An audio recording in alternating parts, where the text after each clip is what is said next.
이번 시간에는 이동 로봇의 주행에 대해서 살펴보도록 하겠습니다. 먼저 이동 로봇 주행에 필요한 일반적인 이론들을 말씀드릴 것이고, 경로 계획, 그다음에 위치 인식 기술, 환경 지도 작성 기술을 차례로 다루겠습니다. 이를 통해서 여러분들은 이동 로봇 주행을 위한 3가지 핵심 기술을 설명할 수 있고, 로봇이 자신의 위치를 인식하는 방식을 말할 수 있으며, 미터법 지도와 위상 지도의 차이를 예시를 들어 설명할 수 있게 됩니다. 이동 로봇에 주어질 전형적인 임무, 태스크는 다음과 같습니다. 예를 들어 이러한 청소 로봇의 경우에 이 방을 구석구석 빠진 곳 없이 청소하세요 라고 할 수 있고요. 그 다음에 이제 호텔에서 어떤 배달을 해주는 로봇 같은 경우에는 이 수건을 102호에 가져다 주고 오세요. 그리고 순찰을 하는 경우에는 1층에서 3층까지 특이사항이 없는지 순찰하고 오세요. 이러한 임무를 받을 텐데, 이런 임무 수행 중에 필요한 부분들을 용어로 한번 알아보도록 하겠습니다. 내비게이션은 임무 수행에 필요한 목적에 따라서 환경 내에서 움직이는 것이고, 그래서 우리 그 자동차의 내비게이션하고 비슷한 개념이다라고 생각하시면 되겠습니다. 그다음에 패스 플래닝은 경로 계획이라고 하는데, 출발 위치에서 목표 위치까지 중간 경로를 결정하는 과정, 그리고 로컬라이제이션은 이제 외부에 있을 때는 사실 이것이 비교적 쉽습니다. 왜냐하면 GPS가 위치를 전해줄 수 있기 때문에. 하지만 실내에서 움직일 때는 로봇이 현재 위치를 결정하는 것이 굉장히 어려운 문제 중에 하나가 되겠습니다. 또한 안정되게 내비게이션과 패스 플래닝을 하기 위해서는 환경 지도를 작성을 해야 되는데, 이 지도가 미리 주어진 경우도 있겠지만은 그렇지 않은 경우에는 로봇이 직접 작성을 해야 되고, 또 한 가지 이 환경 지도가 보통 고정되어 있지 않고 달라지게 됩니다. 주변이 달라지게 되고, 건물 내부에도 칸막이가 생겼다가 없어졌다가, 그리고 이동하는 이제 사람들이 또 지역적으로 로컬하게는 어떤 자리를 차지했다가 또 비었다가 하기 때문에, 이러한 그 공간에 대한 정보를 담은 지도를 또 잘 작성하는 것도 굉장히 중요한 것 중에 하나라고 할 수 있겠습니다. 먼저 경로 계획, 이제 패스 플래닝은 경로의 유형이 크게 2가지가 있습니다. 첫 번째는 출발 위치에서 시작해서 목표 위치까지 이동만 하면 충분한 경우입니다. 포인트 투 포인트라고 해서 PTP 모션이라고도 하는데, 배달을 한다든지 안내 등의 목적으로 어떤 그 목표 위치에 도달하는 과정만 계획을 하면 됩니다. 그리고 도달하는 과정이 이제 2개 이상일 수도 있겠죠. 이거하고 좀 비교되는 또 다른 형태의 경로 계획 유형은 특정 영역을 모두 경유하면서 이동해야 되는 경우입니다. 예를 들어 청소를 한다라고 하면은 방에 빈 영역을 빠짐없이 전부 다 이동을 해야 청소가 완벽하게 되기 때문에, 이러한 유형의 경로 계획은 뭐 제초라든지 경비 등과 같이, 또 이제 복도를 전체를 이동하는 과정, 이런 경우에는 포인트 투 포인트와 달리 전 영역을 효과적으로 한 번씩 거쳐서 가는 그러한 유의 경로를 마련해야 됩니다. 만일에 우리가 정확한 환경 지도를 알고 있을 경우에는 이 경로 계획은 비교적 다루기가 쉽습니다. 왜냐하면 우리 내비게이션도 굉장히 잘하고 있기 때문에요. 그런데 실제 주행에서 발생하는 어려운 문제들은 앞에서도 말씀드렸듯이 경로 계획한 시점과 실제로 움직일 때 이제 지도가 달라진다라든지 사람과 같이 움직이는 장애물의 처리 등을 다루어야 하겠습니다. 이 경로 계획과 관련돼서 경로 추종하고 충돌 회피가 같이 연관되게 되는데, 패스 트래킹은 경로를 계획한 것에 따라서 실제로 이동하도록 로봇을 제어하는 것을 말합니다. 그래서 로봇의 기구학적 또 동력학적 특성을 반영을 해야 실제로 그 경로를 따라서 이동할 수가 있을 것이고요. 충돌 회피는 collision avoidance 또는 obstacle avoidance 이런 식으로도 표현을 하는데, 계획된 경로를 따라 이동하면서 경로 계획에 고려되지 않은 장애물과 충돌이 발생하지 않도록 이동하는 것을 말합니다. 이게 환경에 장애물이 많지 않고 천천히 변하는 경우에는 비교적 쉬운 문제가 되지만 빠르게 변화하는, 예를 들어서 코엑스 같이 복잡한 공간 안에서 사람들이 매우 빠르게 움직이는데 그 안에서 어떤 특정한 장소를 찾아간다든가 하는 그런 문제는 매우 어려운 문제가 될 것입니다. 로컬라이제이션, 위치, 자기 자신의 위치를 아는 것입니다. 만일에 좌표계 기준으로 로봇의 위치나 지도상의 위치를 이제 결정을 하는 과정에서 절대 위치 정보를 알려주는 센서, 실외에서 GPS 같은 그런 센서가 있다면은 위치인식도 그리 어려운 일은 아닙니다. 또 한 가지, 센서가 측정한 정보를 신뢰할 수 있는 지도에 바로 대응시킬 수 있다면 우리가 내가 측정했더니 앞에는 비어 있고 그리고 오른쪽에는 어떤 건물이 있고 그 다음에 왼쪽은 뭐 동그랗게 이렇게 로타리가 있다. 뭐 이러한 정보가 있다면 그 정보를 지도하고 대응시켜서 그 패턴에 일치하는 곳을 내 위치로 바로 특정할 수 있을 것입니다. 그래서 비교적 이제 쉬운 문제가 될 수 있는데 이 지도가 안정적이지 않으면 위치를 아는 것은 또 쉽지 않은 그런 문제가 됩니다. 그래서 이런 위치 인식에 사용되는 센서로는 로봇 내부 상태를 측정하는 센서, 그래서 몇 바퀴 회전했다와 같은 그러한 정보를 활용할 수도 있지만 이것은 미끄러지는 경우도 있고 해서 신뢰성이 낮고요. 환경 정보를 측정하는 센서, 그래서 위치 정보를 정확하고 쉽게 측정하기 위한 이제 마커 같은 거를 부착을 하는 경우, 예를 들어서 우리가 건물 안에서 301호, 401호, 501호 이렇게 우리가 정확한 위치 정보를 알 수 있는 그런 표식을 사용할 수 있다면 또 비교적 쉬운 문제가 될 것이고, 그다음에 자연적인 공간의 특징을 활용하는 경우 등을 또 생각해 볼 수가 있겠습니다. 다음 환경지도 작성은 로봇이 이동하는 공간에 대한 정보를 담은 지도를 작성하는 과정입니다. 건물 도면이 주어지고 환경이 변하지 않으면 이 역시 쉬운 문제이지만 실제로는 그렇게 쉽지는 않죠. 특히 이제 로봇이 센서 정보를 이용해서 지도를 작성하는 경우에도 로봇의 위치를 정확하게 알 수만 있다면 그것을 가지고 연결해서 지도를 만드는 것이 그리 어렵지는 않습니다. 하지만 로봇의 위치를 정하는 것이 그리 쉬운 일이 아니라고 했기 때문에 이것을 기반으로 지도를 만드는 일은 또 굉장히 도전적인 그런 문제가 되겠습니다. 그래서 목적에 따라서 서로 다른 환경 정보의 표현 방식을 혼합하여 사용하는데요. 예를 들어 이제 미터법 지도, 메트릭 맵하고 위상 지도, 토폴로지컬 맵을 들 수가 있을 것입니다. 우리가 보는 뭐 네이버 지도 같은 경우에는 미터법 지도입니다. 그래서 거리 정보가 수치적으로 이렇게 제시된 지도이고 굉장히 자세한 그런 정보가 다 나타나 있죠. 반면 지하철 노선도와 같은 토폴로지컬 맵, 그런 것을 이제 위상 지도라고 하는데 주요 지점들이 연결 정보만 제공이 되어 있고요. 그리고 이걸 통해서 효과적으로 경로 계획을 하는데 중간 경위점을 결정하는데 이제 효과적으로 이용될 수가 있을 겁니다.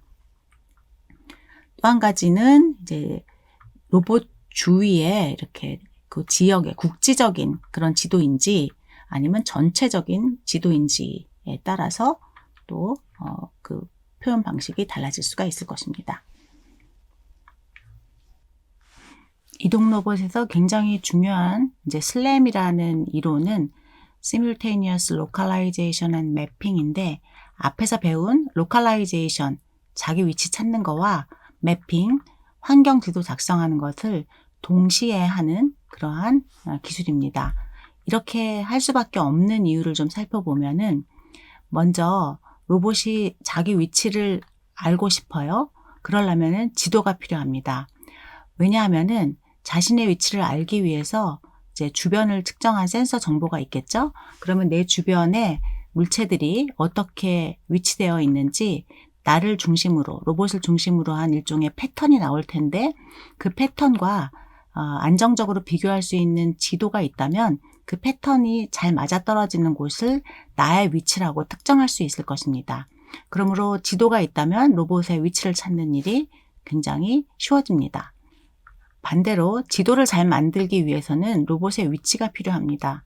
로봇을 중심으로 해서 센서로 측정한 정보가 있는데, 그 정보를 가지고 지도를 이제 붙여서 완성해 나가기 위해서는 자기 자신의 위치를 기준으로 삼아야 됩니다. 그런데 만일에 로봇이 자기 자신의 위치를 잘못 알고 있다면은 지도에다가 엉뚱한 데이터를 갖다가 또 업데이트하는 일이 벌어질 수가 있겠죠. 그러므로 로봇의 위치를 잘 아는 것은 지도 작성에 있어서 꼭 필요한 일입니다. 그런데 실제로는 이 두 가지 중에 어느 한 가지가 완벽하게 되기가 어렵죠. 그래서 이제 슬램이라는 기술이 나와 있는데, 어느 한쪽도 미리 안정적으로 알 수 없는 경우 미지의 환경을 주행하면서 자신의 위치를 확률적으로 가정을 하고, 또 물체가 있을 지도의 상황도 확률적으로 가정을 하여 완성을 해나가는 그런 과정입니다. 그래서 확률적 접근으로 하기 때문에 내 위치도 불확실성이 있고 지도상의 물체의 위치도 불확실성이 있는데, 이것을 오랜 시간 반복적으로 주행을 하다 보면은 점점점 신뢰도가 높아져서 실제 상황과 거의 유사한 지도, 그 다음에 굉장히 정확한 위치를 알게 되는 것입니다. 실제 환경에서는 지도가 계속 바뀌기 때문에 대부분의 경우에, 그래서 반드시 필요하지만 계산이 복잡하고 어려운 측면이 있습니다. 최근에는 이제 기술도 안정되고 그리고 컴퓨팅 파워도 좋아졌기 때문에 미지의 환경에서 슬램 기술을 통해서 지도를 작성하는 일은 이제 어느 정도 기술적으로 완성되어 있다고 봐도 좋을 것 같습니다. 이렇게 이제 이동 로봇의 주행 과정을 도식화하면은 다음과 같습니다. 먼저 이제 위치 인식과 지도는 서로 이제 결합되어 있다고 그랬죠.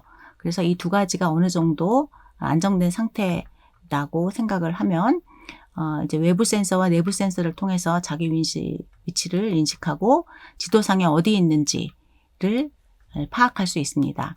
그러면 목표 위치에 따라서 내 위치와 지도를 참고하여 어떻게 이동할지 중간 경유점 등을 포함한 경로 계획을 세울 수가 있습니다. 그리고 로봇이 시작점으로부터 이동을 해서 이제 목표 위치, 중간 경유점으로 가겠죠. 이것이 최종점이면 마치겠지만, 이게 중간 경유점이면은 다시 돌아가서 다음 목표 위치로, 다시 돌아가서 다음 목표 위치로 진행을 하게 될 것입니다. 이 동안에 이 자기 위치를 쫓아서 원래 계획된 경로대로 이동하는 그 기술은 이제 패스 트래킹이라고, 경로 추종이라고 부른다고 했고요. 이런 방식으로 모든 경유점을 다 돌아왔으면 이제 최종점에 도착하게 될 것이고, 이것으로 이동을 마치는 그런 절차입니다. 이제 내비게이션의 주요 파트인 경로 계획, 위치 인식, 지도 작성에 대해서 간단하게 살펴보도록 하겠습니다. 먼저 경로 계획입니다. 경로 계획은 크게 이제 두 가지 범주로 나눌 수가 있습니다. 포인트 투 포인트 경로 계획. 포인트 투 포인트의 경우에는 시작점에서 목표점까지 단순하게 목표까지 가기만 하면 되는 것이고, 중간에 일부 경유할 곳을 설정할 수가 있습니다. 하지만 이제 중간에 디테일한 이동 경로는 중요하지 않고요. 응용 분야로는 안내 로봇이나 빌딩에서 우편물을 전달하는 것을 들 수가 있겠습니다. 이거하고 대비되는 컴플리트 커버리지, 전역 범위 경로 계획은 주어진 영역을 반드시 한 번 이상 경유해야 되는 그런 문제입니다. 그래서 청소 로봇, 또 지뢰 제거 로봇이라든지 잔디를 깎는 로봇, 또 제초하는 로봇 등은 이제 이러한 경로 계획 방법을 적용해야 합니다.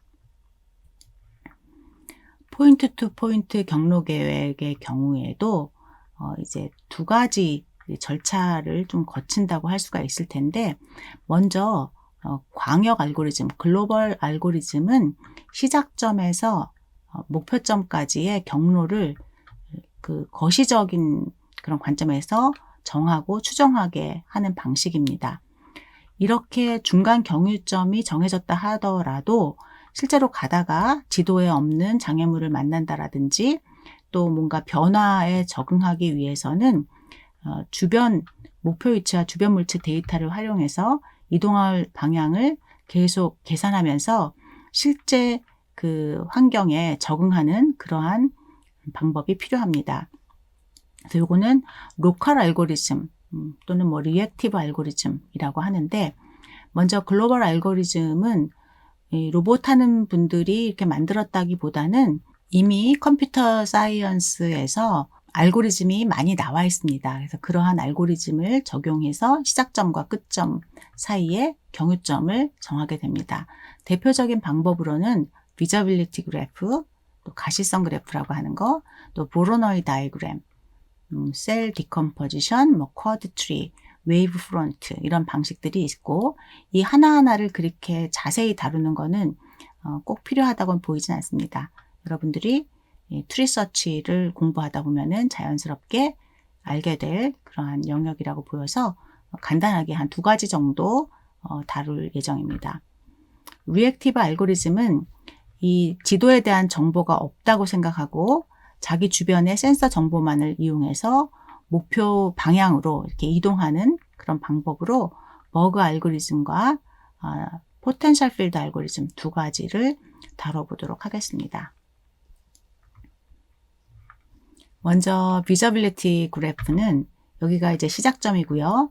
여기가 목표점입니다. 이 목표점이 최종 고울일 수도 있고 경유점일 수도 있겠죠. 가시성 그래프, 비저빌리티의 그 기본적인 개념은 이 꼭지점들, 장애물들, 그 지형 지물의 꼭지점 중에서 내가 이제 최단 거리로 갈 수 있는 꼭지점을 구하는 그런 방식이라고 생각하시면 되겠어요. 그래서 이동 경로가 이렇게 꼭지점을 통과하는 형식으로 나오게 됩니다. 이 구하는 방법은 그 각 꼭지점에다가 트리 탐색에 후보지를 이렇게 놓고요. 요 점에서 바로 보이는 곳, 여기 바로 보이죠? 바로 보이죠? 바로 보이는 곳을 이제 차일드 노드로 지정을 하게 됩니다.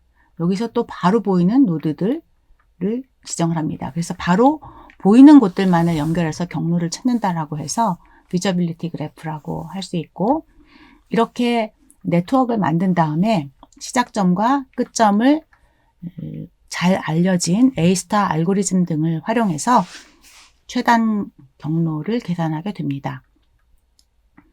이렇게 만들어진 경로는 장애물의 이 경계선을 따라서 움직인다거나 꼭지점을 움직이는 그런 경로가 만들어지고, 러프하게는 어떤 방식을 쓰면 되냐면요. 여기 스타트에다가 고무줄을 하나 가져다 놓고 고울에다가 고무줄을 가져다 놓고 그 고무줄의 내부를 이 안에다가 적당히 이렇게 걸쳐 놓습니다. 그런 다음에 이 실을 고무줄이나 실을 팽팽하게 잡아당기면 그때 만들어지는 경로가 바로 비저빌리티 그래프의 답이다 라고 볼 수 있겠습니다. 자, 여기서 여기 갈 때 여기 거쳐서 이쪽을 거쳐서 이렇게 가게 되겠죠. 이 실을 팽팽하게 잡아당기면 아마 이런 경로가 나올 것입니다. 이것을 우리는 이제 직관적으로 결과가 이렇게 될 거라는 것을 알 수 있지만 탐색을 통해서 하기 위해서는 A-스타 알고리즘 등을 적용하시면 됩니다. 다음은 보로노이 다이어그램인데요. 앞에서 비저빌리티 그래프는 빈 공간이 이렇게 많이 있다고 할지라도 꼭지점이나 이 엣지를 따라서 움직여야 되기 때문에 조금 잘못했을 경우에 이쪽에서 이제 충돌이 생긴다거나 하는 문제가 생길 수 있겠죠.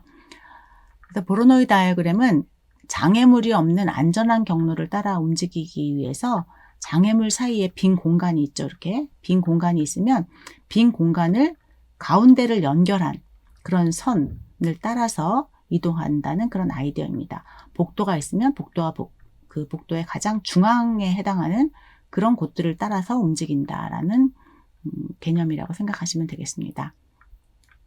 이 역시 이 이제 빈 공간의 중점에 해당하는 그 트리서치에서 노드들을 찾고 노드와 노드를 이렇게 엣지로 연결하게 됩니다. 그런 다음에 역시 이제 A-스타 알고리즘 같은 방법을 사용해서 최적의 경로를 계산하면 됩니다.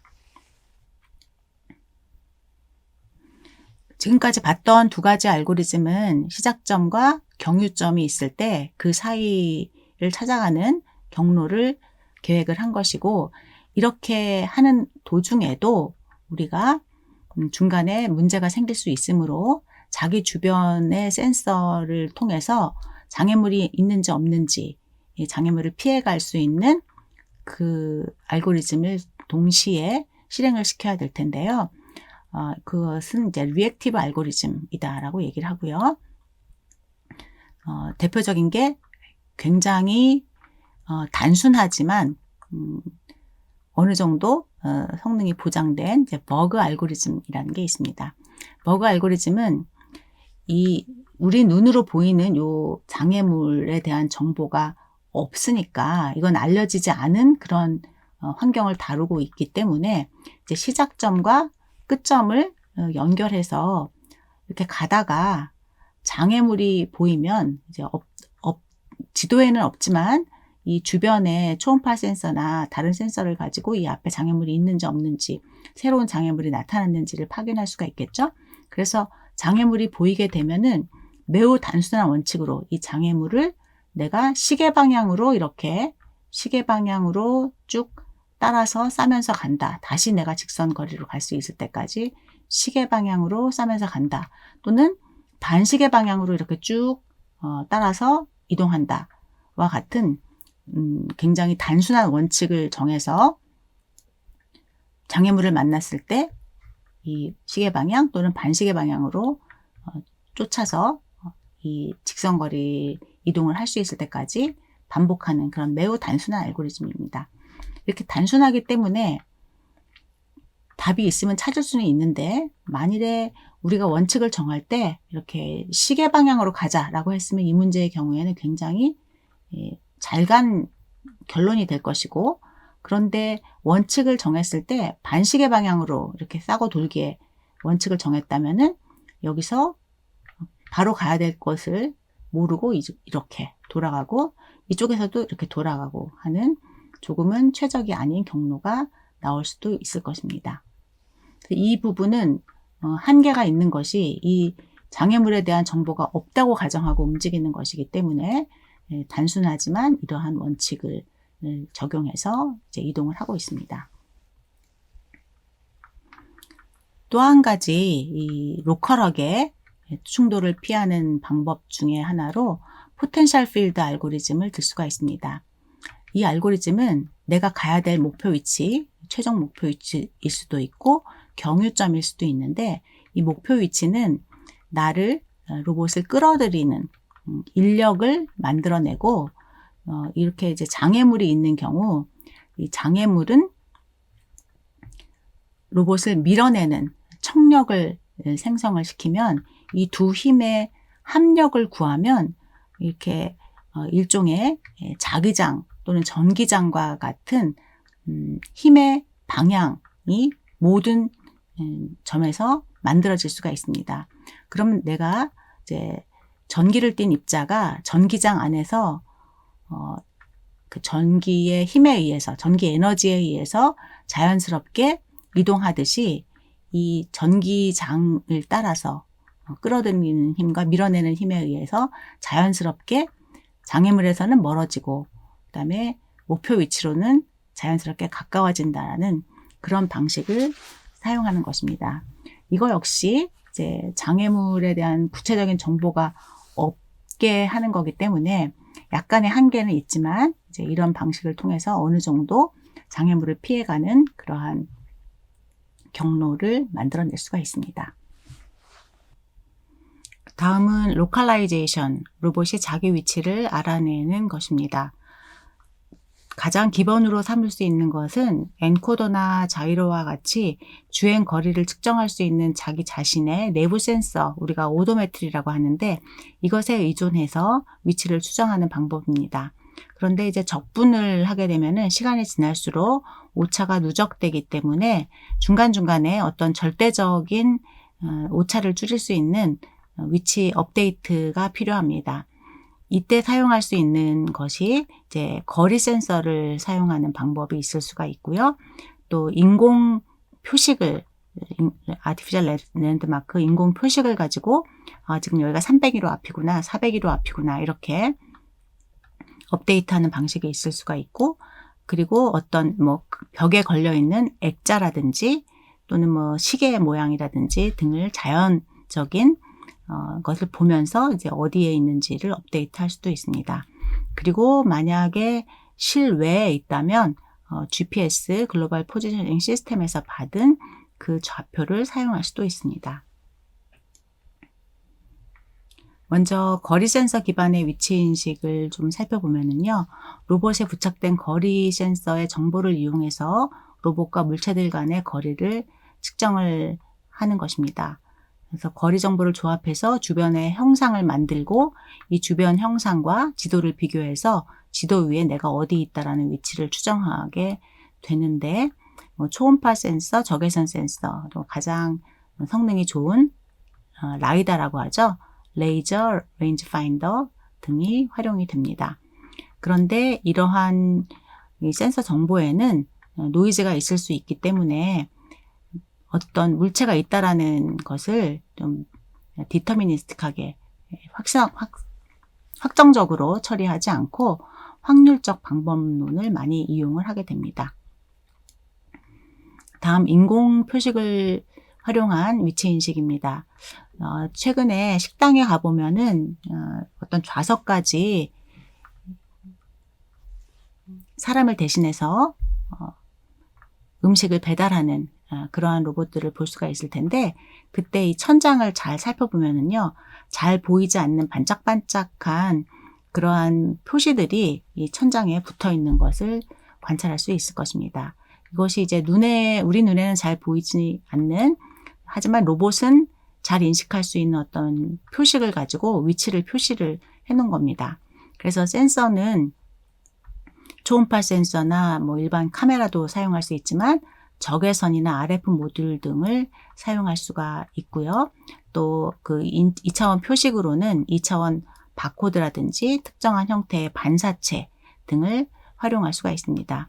그런데 만일에 이제 표식이 떨어지면 또 다시 설치 기사를 불러야 되고, 그리고 최초에 설치하는 것도 조금 이제 시간이 필요합니다. 그리고 이 미관을 중요하게 하는 일반 가정이나 호텔 같은 데서는 이러한 방식을 사용하는 것이 조금 어려움이 있습니다. 그래서 인공표식 기반으로 위치를 인식할 때 이 적외선 카메라로 인식할 수 있는 마커를 천장에 부착하는 그런 방식을 많이 사용을 하게 되는데, 알려진 위치에서 천장의 빛을 이렇게 조사를 하고 로봇에 설치된 영상 장치에서 인식해서 위치를 계산하는 방식입니다. 3개 이상의 이제 비콘을 설치를 하고 각 비콘으로부터 거리를 측정을 하면 삼각 측량법으로 이렇게 교집합이 되는 그 부분이 로봇의 위치로 측정될 수가 있습니다. 다음 자연 표식을 활용하는 방법입니다. 우리가 자다가 눈을 딱 떠도 천장만 바라보면 내가 지금 거실에서 자고 있는지 안방에서 자고 있는지 또 내 방에서 자고 있는지 알 수가 있습니다. 왜냐하면 이 천장에 보이는 그 영상에 뭐 예를 들어서 도배한 벽지가 다르다, 천장 벽지가 다르다, 바로 알 수 있고요. 또 조명 다른 걸 썼다, 이것도 알 수가 있고, 조명이 같더라도 조명이 달린 위치가 다르다 라고 하면은 그걸 가지고도 내가 어디에 있는지 구분할 수 있는 것처럼 로봇의 경우에도 천장을 찍어서 천장에 있는 특징들을 가지고 어떤 위치인지를 알 수도 있고, 벽면을 찍어서도 그러한 역할을 할 수가 있게 됩니다. 그런데 이제 넓은 영역을 찍어야 위치를 찾는 데 유리하기 때문에 보통 광각 카메라를 활용해서 이제 넓은 영역을 촬영을 하고, 이렇게 만들어진 광각 카메라를 쓰면 이제 영상이 왜곡이 되기 때문에 이런 이제 보정 기술을 활용하게 됩니다. 그래서 여기 이제 천장을 찍은 예시를 하나 보여드렸고요. 뭐 다양한 예시가 있을 수 있습니다. 다음은 마지막으로 이제 지도 작성에 대해서 살펴보도록 하겠습니다. 매핑 지도 작성은 환경에 대한 정보를 로봇 스스로 알아내는 기능이고, 건물 또는 설계 도면과 유사한 형태를 찾아내는 것입니다. 그런데 로봇이 동작하는 환경은 대부분 변화하기 때문에, 고정되어 있지 않기 때문에 지속적인 갱신이 필요합니다. 지도에는 뭐 몇 가지 방법이 있는데요. 미터법 지도, 메트릭 맵이라고 하는 거는 우리가 네이버 지도, 다음 지도에서 보는 것처럼 실제로 이제 얼마나 거리 간격이 떨어져 있는지 그러한 자세한 정보가 전부 다 나와 있는 거죠. 이러한 정보를 만드는 방법은 뭐 점유 격자 지도라고, occupancy grid map이라고 해서 지도를 만들 공간을 일정한 간격의 그리드로, 격자로 쭉 나누고 그 각각의 격자 안에 어떤 물체가 있는지, 막혀 있는지 아니면 비어 있는지를 표시하는 그런 방식입니다. 또 요거보다 조금 더 데이터 사이즈를 줄이기 위해서는 어떤 특징을 가지고 선과 점을 연결해서 지도를 만들 수도 있고요. 이렇게 우리가 거리를 직접 측정할 수 있는 그런 지도와 달리 토폴로지컬 맵은 서로의 관계만을 이렇게 나타냅니다. 그래서 지하철 노선도라든지 버스 노선도를 보면은 어떤 역과 어떤 역이 연결되어 있는지만 표시되었을 뿐, A역과 B역은 2km고 B역과 C역은 1km다. 또 방향은 어떻게, 하나는 서쪽으로 가고 하나는 동쪽으로 간다. 이런 정보가 전혀 없죠. 연결성만 그냥 표시한 그런 지도가 바로 토폴로지컬 맵입니다. 그리고 이 둘을 적당히 혼합한 형태의 하이브리드 지도도 활용되고 있습니다. occupancy grid map은 아주 옛날부터 전통적으로 사용하던 방식인데, 이렇게 그 지도를 작성할 공간을 내가 얼만큼 정교하게 지도를 작성해야 되느냐에 따라서 일정한 간격의 그리드로 나누고, 그 그리드 위에 센서 정보를 통해서 그리드 각각의 셀 안에 물체가 존재하는지 존재하지 않는지 이렇게 바이너리로 하거나, 더 바람직한 거는 물체가 존재할 확률을 0과 1 사이의 실수로 저장을 하게 됩니다. 시간에 따라서 업데이트하기도 뭐 유리한 그런 구조이긴 하지만, 이게 밀도를 높여가지고 넓은 영역의 지도를 만들 경우에는 데이터가 굉장히 증가하기 때문에 이제 메모리 문제가 생겨날 수가 있습니다.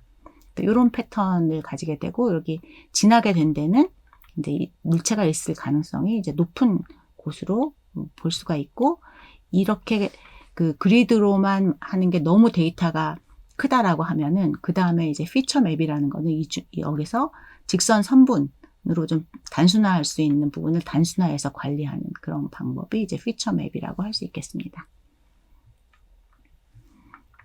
그런데 이런 occupancy grid 맵을 주로 이제 초음파 센서를 가지고 만들다 보니까, 초음파는 그 직진성이 뛰어난 게 아니라 이렇게 한 30도 정도 벌어지면서 가기 때문에, 여기서 발사한 초음파가 여기서 메아리가 왔다, 그래서 앞에 뭐 2m 앞에 뭔가 장애물이 있다라고 했을 때 이 왼쪽에 있는지 오른쪽에 있는지 가운데에 있는지 잘 구분이 되지 않습니다. 그래서 그런 부분들을 고려할 때 이 앞에 이 원뿔 전체, 원호 전체에 올 수 있어, 이렇게 가능성을 두는데요. 이런 가능성을 이제 다른 더 어떤 상충된 데이터가 있을 때는 상충된 데이터를 고려해서 이런 부분은 비어 있다라는 것으로 업데이트를 해줘야 됩니다. 그래서 여러 가지 방법으로 이 occupancy grid 맵을 관리하는 방법론들이 나와 있습니다. 이런 식으로 이렇게 선이 깨끗하게 되지 않은 것은 초음파 센서의 어떤 특성에 기인한 것으로 다음에 이제 센서를 배울 때 조금 더 다뤄볼 수 있을 것입니다. 미터법 지도, 매트릭 맵의 또 다른 형태로는 특징 기반 지도인데 특징 중에서 제일 대표적인 것으로 선을 활용해서 지도를 만든 것을 들 수가 있습니다. 이렇게 이제 포인트들을 연결하면 여기서 어떤 직선 성분이 보일 텐데요. 이것을 이 점을 다 저장하는 것이 아니라 선으로 근사화시켜서 저장하는 방식입니다. 실내 환경은 대부분 벽과 바닥을 기본적인 구조로 하고 있기 때문에 직선의 조합으로 지도를 작성하는 것은 매우 적절하다고 할 수 있고, 여러 개의 점을 이은 직선으로 이루어져 있기 때문에 이 그리드를 활용하는 것보다 훨씬 더 효율적으로 환경을 표시할 수가 있습니다. 그리고 이제 경로를 수식화하기에도 편리한 측면이 있죠. 그래서 거리 센서로 환경을 인식한 후에 점들을 조합해서 직선 성분을 찾아내고 선으로 이제 근사하는 그런 알고리즘을 적용하면 가능합니다. 마지막 지도 중에 토폴로지컬 맵입니다. 여러 번 말씀드렸듯이 서로의 연결 관계만 이렇게 표현을 한 것입니다. 그래서 A 지점에서 B 지점으로 가고자 했을 때 이런 경로를 간단한 이 안에 이 노드와 노드를 연결하는 간단한 정보들은 같이 저장되어 있을 텐데 그런 정보를 활용해서 역시 이제 그래프 탐색을 하면 되고요. 사람이 길을 저장하고 찾아가는 방법과 유사하다고 할 수 있겠습니다. 실제 환경에서는 토폴로지컬 맵만 가지고 되지 않고 또 매트릭 맵을 전체 작업 공간 안에다가 전체를 매트릭 맵으로 만드는 것도 굉장히 힘들기 때문에 거시적인 그런 지도는 이렇게 토폴로지컬 맵을 만들고 그리고 이제 지역별로는 그리드를 만들어서 결합하는 방식을 사용하게 됩니다.